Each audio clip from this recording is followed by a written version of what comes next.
my list and then you add to it, or how you want to go? What do you want to do here? Let's go back and forth. I've got because my A move is a move that is deeply going to impact this team. It's unfortunate, and it doesn't even involve going outside. But you start, and let's go back and forth. Okay, so let's actually, can we fire up some NFL music here? Yeah, I don't know. I like NFL music. Is this the end of baseball? Or why don't we find the Major League theme that we like? Let's use that one. I thought that this was the last day of baseball as football, which, by the way, has been great fun. I was going to say we can break down. I mean, these moves are basically football moves. Actually, the thing that we're the most pissed off about here, okay, just to be totally frank, we've had so much fun breaking down baseball like it's football for like 2.5 months now. And we were all texting last night and this morning. It's like, we want to keep doing this. Yeah. Like, screw you guys. You can't give us one extra day even. You couldn't even get us to October. Just get to the bubble. I couldn't even watch playoff baseball yesterday. And it's my favorite postseason of all sports. And I couldn't even turn it on because I was that depressed. Yeah. Football. Amazing. All right, move number one. We'll just go back and forth here, okay? So I think the first thing you have to just throw out, since we're not holding anything back or in here, we're going to openly communicate, right? That's the new mantra for the Twins. Let's not push these things off to the side and pretend they don't exist. Well, the big elephant that exists is the fact that you didn't put a single fan in your stadium in 2020. Revenue is a problem. So the Twins spent like $135 or $140 million on this team's payroll. That's coming down. Mm-hmm. I'm going to guess that probably, this is a total educated guess, but I think it probably comes down closer to like $100 million. Yeah. Maybe lower. Oh, yeah, it's going to have to come down. Like they're going to take and every team is going to. Yes. Like teams are going to cut payroll. If Which you're a free agent. will hurt and help. Yeah, if you're a free agent this offseason, there's probably going to be a lot of one-year make-good deals and then get back on the market later, right? So 135, 140 million, you can actually get rid of $50 million just by saying goodbye to all your free agents. So the free agents I'm for sure saying goodbye to are Jake Odorizzi. It's been a good run. If you want to come back for like $3 million or something, let's do it. You just hit on what I think is going to happen. So Jake Odorizzi, you're gone at $18 million. Maybe we'll welcome you back for $3 million. Marwin Gonzalez at $9 million, gone. Yep. Rich Hill, it was fun watching you pitch and swear up a storm. $3 million, you're gone. Didn't even get him to a playoff start, which is why he was brought here. That sort of sucks. I know. Because I liked Rich Hill. Alex Avila, 4.5. Yeah, you're gone. Clippard and May each make 2.5. Gone. I might bring back one for a couple $1 million. I'd like Clippard back. Wow. Nelson Cruz is a discussion.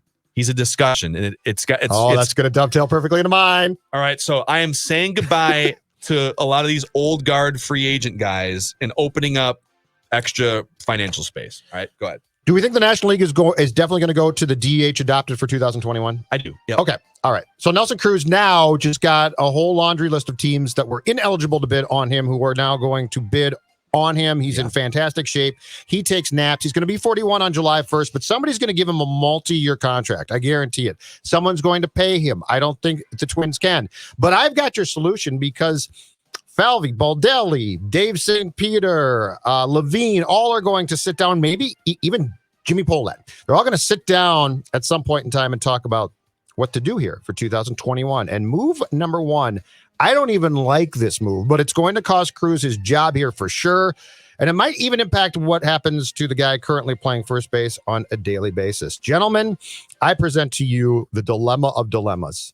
I think I figured out where you're going with Josh Donaldson has 3 years left on the 4-year, $92 million contract. Now, if I can quickly turn into Dr. Zolgad, I'm going to tell you the biggest problem for Donaldson's calf injury problem, which is chronic, in 2020. All right? It was never at the plate. He aggravated it there. Both times he hurt it. I theorize he did it playing third base. He's such a great where third he's baseman, really though. good. But, and this was confirmed to me by a person who has calf problems. The problem is, look, I'm dead serious here, okay? Chip Scoggins have calf I'm not going to name him, but this was confirmed to me. The problem that Donaldson had, and my theory about where he got hurt both times, including most recently, I think against Detroit, making what was nearly a great play, is the explosion off his right leg at third base to make a play fielding wise. It's that first step explosion, which is a different explosion than from the batter's box. Okay. And by the way, he doesn't have to run hard as a hitter. Josh Donaldson. Reckless speculation. Josh Donaldson either needs to play first base, which I still think is pushing the envelope on explosion, or more likely is going to have to, because you have to keep him in your lineup, more likely is going to become a semi-regular, if not regular, DH for the Twins in 21. Interesting. He is. Don't tell me, Dex, you don't like it. I don't like it either. He's a great third baseman. Get around it. I honestly hate it. But okay, so to Judd's point, he's a great third baseman, and he said he has saved runs. There was 2 plays that Marwin botched this series that Josh Donaldson makes, right? Without falling to the ground. But if you're telling me, listen, the only way that you can guarantee he's in the lineup for 150 games is if he's a DH. And then you can either take that, or you can take what's behind door number 2, which is you roll the dice again and put him at third base and see what happens. And he might miss 4 months. I would just put him at DH. I think you have to. Declan doesn't like this. I don't either. Like it. Well, no, all 3 of us don't like it. At third base, he's great. And I've Declan's processing this right now. But now. I've now brought you a new problem. You need to find a third baseman. I hate this idea. You found your third baseman. It's Josh Fleetman Donaldson. And he can't play. He's hurt all the time. It's a chronic problem that dates to 2016. Declan, in between 16 and 17, we saw this. He put this on Instagram. Yeah. He ripped or tore that calf 7 times. I know. It's happened again. I just have a hard time. I know he's a really good hitter. I have a hard time paying him $30 million to be a DH. He's got to provide value on the field too, man. That's where I'm at right here. But he can't play. Can you put him in right? Can you put him in the outfield? No, that's even worse, because now he's gonna have to run like full speed after fly balls. You stick him at third. You have to. I don't see any reason. You can't just put him at DH. I don't like that at all. But right now he's on the DL. Yeah, the IL. He's never healthy. It was a good line. That was good. But I see where you're going. It's a huge here. move. I hate the thought. I'm with Declan on thought processes. I'm saying I can't have paid him that much to not play. Okay, now I'm just playing like fantasy baseball here, but could Royce Lewis and or Jorge Polanco play third base, or Luis Ariz? Could you put one of those guys at third base? I think Luis Ariz is a butcher at second base. I don't think I can put him at third. Is there someone in your organization that you're not thinking of that could play some third base? You know, Nick when they moved Nick Punto in 2006 or something, and it worked well. Just something to think about. How close is Royce Lewis to being big league ready, do we think? Well, I would have told you that Alex Kirilloff, who barely played above Double-A, wasn't ready, and then he looks like a rock star in his first ever 2 at-bats. Because I think the answer to your question on Lewis about third base, if you got him enough time there, is yes. And he's got a pretty big frame too. Yeah. So, all right, let's keep going here. Reckless speculation. All right, actually, along these lines, the next move I make this offseason is, because you got to start somewhere with all these pieces, right? And this might help with what Judd's saying. I pencil Brent Rooker and Alex Kirilloff into my starting lineup. Mm-hmm. I like that. I saw enough in one game with Alex Kirilloff to be like, okay, that dude deserves a shot off the bat in 2021. Like, no pun intended. He looked comfortable, smooth. That you know what was weird, Phil? He didn't look uptight. He did not. He was the only one who didn't look uptight. Slamming their bats everywhere, right? So Brent Rooker also showed some great pop. I don't know. Now, there's no guarantees that these guys won't like flame out in May and have to go back for a tune-up or something, but Kirilloff in a corner outfield spot. Rooker, if needed in a corner outfield spot, kind of depends on what happens with some of the incumbent corner outfielders, which we'll get to. Yes. And if first base becomes open, via some sort of move, then maybe Brent Rooker can play some first base. But I start with those guys make league minimum for the next 3 years, and they could be very productive players for you. Mm-hmm. And so I give those guys a spot penciled in 2021. All right. And there's more to come here. Reckless speculation. Well, I'm actually going to play off of what you're saying. And my second move to add is this. And Patrick brought this up with us when we were doing the Twins vet line yesterday. But the more I think about it, he's exactly right. I would look to move Rosario, but his contractual status, which is going to make him a free agent after 21, is not going to get you a ton. The guy who could get you something, and where I am opening up a spot for Kirilloff, who, by the way, is far more familiar with playing right field than left field, I'm trading Max Kepler. Team-friendly contract. He just got done with year 2, 5 years, $35 million. All right? I can take him to market. I can get something for him. I'm going to be honest about Kepler at this point. I don't get him. 2 years ago, he couldn't hit lefties. In 2019, He comes back and the splits are actually better against lefties than righties. And in 2020, he comes back and against southpaws, he's a complete mess. Kirilloff, in my mind, from what I've seen, is a better player. He can play right field. And I think if I take Kepler to market, I'm going to stand to get far more in trade value because of the contract just as a starting point than Rosario gets me. I am trading Max Kepler, and if I can put together a deal to get more starting pitching or something, that is great. I do that. But Kepler to me, so like for everyone who says Rosario's a flake, trade him. Okay, but the problem is teams know that. Kepler, I think, intrigues teams. Wow, you and I are just on the same wavelength right now because the next move, Reckless speculation. the next move on my list, it's trades. I also explore trading Max Kepler for everything you just said. I think he's such an enigma because I just pulled up the numbers. His splits against lefties and righties this year, right? Against right-handed pitching, he had a 925 OPS. Against left-handed pitching, he had a 378 OPS, which is unplayable. Like, you're literally better off just putting Willians Astudillo in to take 3 swings and see what happens. So that's a problem. He had 2 extra base hits in 55 plate appearances against left-handed pitching this year. So right now he's a platoon pull hitter basically. But we saw more than that in 2019. He was actually one of the best hitters in all of baseball in 2019. And I think because he's only 27 and the contract is team friendly, there's a tantalizing aspect to him. I don't think you'd be selling low on him because contract value, 2019 numbers, like a team's going to look at him and say, all right, that's a dude. We're looking for a cornerstone corner outfielder. The Twins would be dealing from a position of strength because they've got all these guys. We haven't even mentioned Trevor Larnach could be up next year too. So I would definitely look to trade Max Kepler for some sort of starting pitcher or some sort of and I think great you could prospect. get some.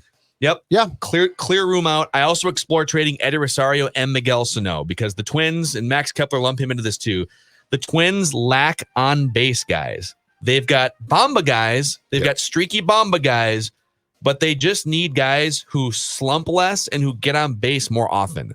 This season, the Twins ranked 20th in on-base percentage and 6th in home runs. So they never have anybody on base when they hit home runs. And oftentimes the home runs go away for like a week at a time. I don't know, like this last week, for instance. Like after the Detroit game. And when's the last time you saw the Bomba robe? It's been like 2 weeks. So I like it. All right, Judd. Reckless speculation. What else? So I think that there's a very good chance that both corner outfielders are traded, probably in separate deals. Here's a very difficult conversation, and I've since last night given this a lot of thought because it intrigues me and I'm not a fan, but I think his value is so low I actually don't trade him. Miguel Ceno. He signed last January a 3-year, $30 million contract, which is a great team contract, okay? But if you look at what he did beginning on September 1st, speaking of unplayable, it's unplayable. He was awful. He is a strikeout machine. He couldn't get on base. He was an absolute train wreck. And for all of those purposes, I say to myself, good riddance. I can't take this. But then I think if I take him to market now, other teams, we always want to trade guys who we're frustrated with, right? Just trade them. Well, teams aren't stupid. Teams are going to say, I'll take Ceno and I will give you player X and Y. And by the way, those guys aren't great.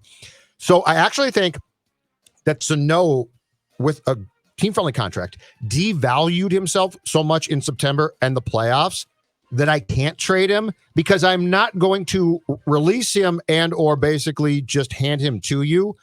I think the conversation again, and I'm so sick of this conversation, and we've had it 1,000 times on the field, off the field, blah, blah, blah. Rehabilitating him to get him back to a playable standpoint where then I would explore, and I know there are some people who would go crazy if it happens, but I think you do it. Then I explore trading him. But I think he has dragged his value down so low that as tempted as Phil Mackey, Patrick Royce, Declan Goff, and Judd Zulgad are to say, trade this guy now, I don't think you should. Oh man, I honestly, dude, like if it becomes sort of a number crunching game at first base and DH, I would almost just get rid of him. Like literally trade him for a C-level prospect. Ooh, I'm so low on him. I am too, And but I get that do that. I get that he hits home runs, and that's awesome. But what if I get him hot and then trade him? Like if I get him in a month stretch, I can actually then market him a little bit. You're right. I'm being reactionary because I just looked at his playoff numbers, and he's batting 100 in the playoffs. Check out his September, Phil. Yeah, it's a disaster. The September is a joke. So I'm being reactionary. You're being prudent, and that's the right move. So I'll just move on to my next move. Reckless speculation. I would hang on to Byron Buxton for 2021, but I would have Royce Lewis ready in reserve to play center field, which he played some center field in the fall league last year, I believe. He did. In the same fall league against some of the league's best young players, in which Royce Lewis won the fall league MVP and batted .353 with a .975 OPS. That's the last time we've seen him in an actual like baseball game. Yes. Outside of the CHS field stuff. So I would make sure that he could play some shortstop, some center field, and I would just sort of have him ready, maybe some third base, ready to come in and take over as needed. Reckless speculation. I like your thought process there. Look, let me take your idea for a Lewis move and transition it to what the Twins should have done going into 2020, though. Okay. I am signing an athletic center fielder to play behind Buxton, who I can put out there. And they have Jake Cave. What do you mean? Exactly right. Diving Jake, I love you. You're great. You are Nick Punto. You are Cal Clutterbuck. You are all of those guys. That is so right. You make hustle look fun, even when you're not necessarily really hustling. Billy Hamilton's available. Do you remember? Guy can't get on base. Do you guys recall last year? I believe he sat on the market for an extended period of time. Kevin Pillar. Yeah, he's a free agent again. That's the guy. That's the guy I'm talking about. I'm talking about a guy who is not going to make an all-star team, but who I can, when Buxton gets hurt, and it's going to happen, all right? It's inevitable by now. When Buxton is out for a month or 2 weeks or 5 games, don't care, that I can plug this guy in center, and he is akin to a starter as opposed to, let's move Kepler. Let's trot out JK. Here's the only thing I need a real center fielder, at least in name. The only problem with a guy like Kevin Pillar is he is a starting player. Like he was signed to be a starter somewhere. So you almost need someone who's willing to be a backup. And that's kind of why Jake Cave it's a tough conundrum. What you really need is a corner outfielder who starts and can also play center field at a high clip. Can Pillar play some left field then? If Rosario's gone? Well, you're not gonna sign a free agent outfielder to start because you've got Rooker, you've got Kirilloff, you've got Kepler and Rosario. But I can move guys, but I can get creative. I agree with your premise here. I can assure him enough at bats. Pillar? I can get him at bats. Where? Rooker is going to have to DH some, and he might have to play some first base. This is the logjam that needs to be done. Let me talk about butchering things in the outfield. I know. It's going to be a gong show, and the young man can hit, and I like him, and he seems like a friendly chap. But you're not going to want to see Rooker in the outfield on a regular basis all the time. I think it's going to get ugly. I agree. What I'm saying is between corner outfield and first base DH, they literally have like 8 guys right now. They've got Kepler, I'm trying to get creative here. Kepler, Rosario. They've got Kirilloff, Rooker, and Donaldson, Larnick, Donaldson, Sano, Cruz. That's 8 right now. It's crazy. I need a backup for Buxton who can just be there, and he's not named J. Cave. Before we get to Dukes, I got one last one for you. Reckless speculation. I have the biggest one still. You guys are like looking to move on the damn segment already. Declan, you go ahead. I'm not ready to move on. Okay. Is Doogie here right now? Yeah. Is he sitting in there? He's knocking around the door. He can join us. Okay. He loves to speculate. Actually, I'll get him in. Bring him in for Phil's last bomb. Okay, I like good. that. Perfect. I like that. Okay, well, the big bomb. All right, I got a good straight up shortstop for shortstop trade here. Wow. So I'm getting rid of Jorge Polanco. I love what we just got rid of everybody on the roster. Talk to me, Goose. I like where you're going. So this guy's entering the last year of a 2-year deal, and he's one of the best, but I don't think this team's going to be able to afford him. What about a straight up shortstop for shortstop swap? Jorge Polanco for Trevor Story in Colorado. Ooh, so Jorge Polanco is I under love Trevor Story. A very team-friendly deal. Good player. Story signed a 2-year deal. He'll make $17 million next season. Then he's a complete UFA. So you're taking a chance that you'll get 1 year. Maybe you can re-sign him.